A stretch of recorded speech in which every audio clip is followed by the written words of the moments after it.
தெலுங்கில் சிரஞ்சீவி, மலையாளத்தில் மம்முட்டி, மோகன்லால்னு பல சூப்பர் ஸ்டார்களுடன் நடித்திருக்கக்கூடிய மீனா, தற்போது மலையாளத்தில் மோகன்லாலுடன் இணைந்து திருஷ்யம் படத்தில் நடித்து முடிச்சிருந்தாங்க.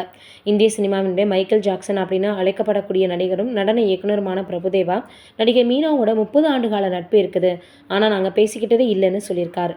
இந்திய சினிமாவில் நடிகர், இயக்குனர், நடன இயக்குனர்னு பல திறமை கொண்ட பிரபுதேவா, நடிகராக பல வெற்றி படங்களை கொடுத்திருக்கிற நிலையில், நடன இயக்குனராக பல முன்னணி நடிகர்களை தனக்கு டான்ஸுக்கு ஆட வச்சிருக்கிறாரு. அதேபோல் தமிழில் போக்கிரி, வில்லு, வெடி அப்படின்னு சில வெற்றி படங்களையும் இயக்கியிருக்கக்கூடிய இவர், தெலுங்கு, இந்தி ஆகிய மொழிகளில் சில படங்களை இயக்கியிருக்கார். அதே போல் காதலன், ராசையா, மனதை திருடி விட்டாய், அலாவுதீன், அள்ளி தந்த வானம்னு பல வெற்றி படங்களில் நாயகனாக நடித்த பிரபுதேவா, நடிகை மீனாவுடன் இணைந்து டபுள்ஸ், நாம் இருவர் நமக்கு இருவர் ஆகிய படங்களில் ஜோடியாக நடிச்சிருக்கிறார். விஜயகாந்த் நடித்த வானத்தை போல திரைப்படத்தில் அவரின் அண்ணியாகவும் நடிச்சிருந்தாங்க. இவங்க இருவரும் இணைந்த 3 படங்களுமே தமிழ் சினிமாவில் வெற்றி படம் தான்.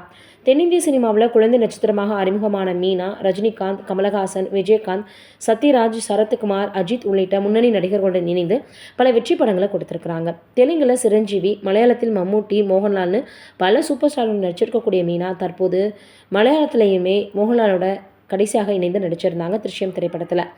இதில் மேடையில் ஒரு நிகழ்ச்சியில் மீனா குறித்து பேசிய பிரபுதேவா, மீனாவுடன் எனக்கு 30 ஆண்டுகால நட்பு இருக்குது, ஆனால் அவர் எப்படி ஃப்ரெண்ட் ஆனாருன்னு தெரியாது. முதலில் ஹைதராபாத்தில் தான் சந்தித்தோம்.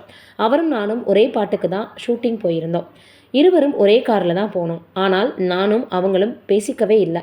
அவர் யாரோ நான் யாரோன்ற மாதிரி தான் போனோம். ஷூட்டிங் ஸ்பாட்டிலும் நாங்கள் பேசவே இல்லை. தெலுங்கில் மோகன் பாபு நடிப்பில் வெளியான ஒரு படத்திற்கு தான் நாங்கள் போனோம். ஒரு கட்டத்தில் அவரிடம் பேசலாம்னு நான் போய் ஹாய் அப்படின்னு சொன்னபோது ஹலோ அப்படின்னு வாய்ஸ் வந்துச்சு. அவர் வாய் திறக்கவே இல்லை. யார் ஹலோ சொன்னது அப்படின்னு பார்த்தா பக்கத்தில் இருந்து அவரது அம்மா சொன்னாங்க அப்படின்னு பிரபுதேவா சொல்லியிருக்கிறாரு.